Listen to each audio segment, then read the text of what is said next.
अजी सुनते हो लाओरा जी चलना जी कोनो ढा लेक जाती घुमाए ला देख तो कतका ना सब नहीं जावत है और हमार यहाँ के चल हो हाजी महुले जब मेला पे तो ए चैती सुने ती जाबो तई के बाजार अरे किसान के खाबो मिठाई ले लाबो कुसिया किसान के खाबो मिठाई और ले वो खुशिया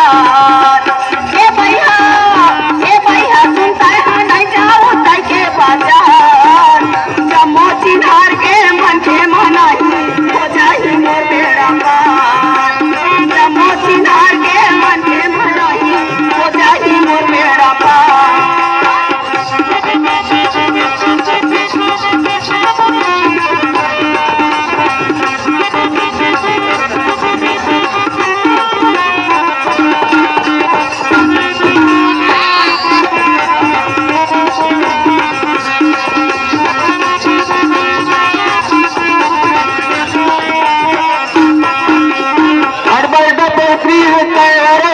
कुचुर का बरकर था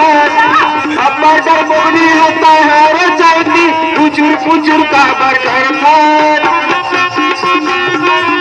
बुला गए